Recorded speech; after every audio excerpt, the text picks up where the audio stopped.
Hey, we're back with Kara Williamson, and I just want to get into a little bit more. I'll kind of touch on where you left off. You were talking about you were struggling with an eating disorder, and you had a group of friends that were struggling with similar things. Now, how did that work? Did that pull you further into that, or were you guys able to support each other, or was it some weird combination? What was happening?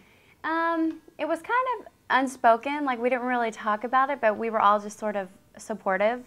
And it was just like really no big deal, like, you know, but we would sort of give each other tips about, like, you know, what was okay to eat and what wasn't okay to eat. And, you know, none of us ate our lunches. Our moms would pack us lunches and all of us would throw them away or give them to the football players or, you know, just something dumb like that. But we, I don't know, we didn't really talk about it that much, but it was just okay. It was accepted and an okay thing. And so I guess we just sort of, no pun intended, fed off of each other.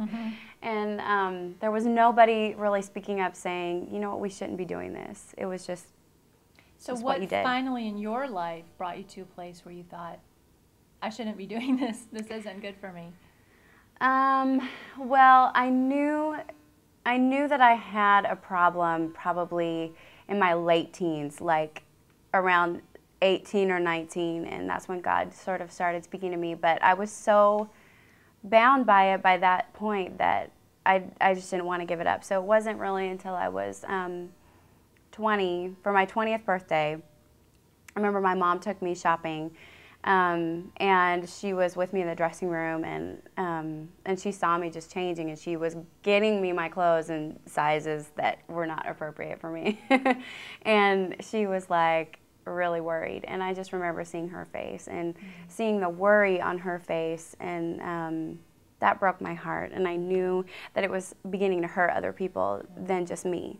And it's weird because in a sense, the very thing that I was trying to combat, which was the performing thing, I still couldn't please her, you know, even though I don't know, it's just this weird, horrible cycle that the enemy gets you in. But so I would say late teens, early 20s is when I really started to realize that I had to change something. And it sounds like it was really important in that process for you to understand you were hurting yourself, but you were hurting someone else. Yeah. Your mom, and like that was an important thing, which it was. We have here on the site, the letters department, which you contributed to, and others, where we can hear some of the other sides of the story, because we don't often talk about that. Well, I want to talk about one other thing, and that is I hear you talk a lot about faith in God, and you know, there's a lot of folks who might be watching who don't, you know, have a faith in God or anything like that. For you, how did God play a role in your recovery?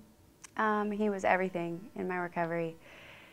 He was the one who listened to me when, oh, I totally just hit the microphone, sorry. That's okay. God was, like, I first confessed to the Lord, you know what I'm saying? And it was like I knew that He wouldn't judge me. I knew that He was the one person, the one thing in my life that wouldn't judge me. And I knew that growing up in a Christian home, that that God would take me as I am. And even though I had sort of been ignoring Him, there came a point where I just accepted that He was there for me. And so realizing that first, and then actually putting my focus on Him and instead of on myself, like the number one thing in my process of getting free has been praise and worship. And it's not like that for everybody, but so like singing and worshiping yes, God rather than focusing on yourself. Exactly. Okay. Like singing a worship song, like that was one of the things, like if a thought would pop into my mind, like you're not good enough or you're so fat or whatever, you know, whatever thought would come into my mind, I would take that thought captive. Like the Bible tells us to take our thoughts captive to the obedience of Jesus Christ. And that I took that verse for exactly what it meant. And I would just take those thoughts and just say, I'm not going to believe that thought, and just start singing whatever worship song came to my mind. I mean, it could have nothing to do with an eating disorder, but just putting the focus on the Lord and realizing that He's the one that's in control and I don't have to be in control. That was it. Well, that's great. And, you know, I appreciate you sharing that. And it is an ongoing journey. It's about progress, not perfection. I encourage you guys to check out Kara's music, and just keep digging around on the site. There's a lot of stories like Kara's that give you a window into this struggle and to what it takes to break free. So thanks for your time. Thanks for being with us. Thank you. Thank you. Thank you.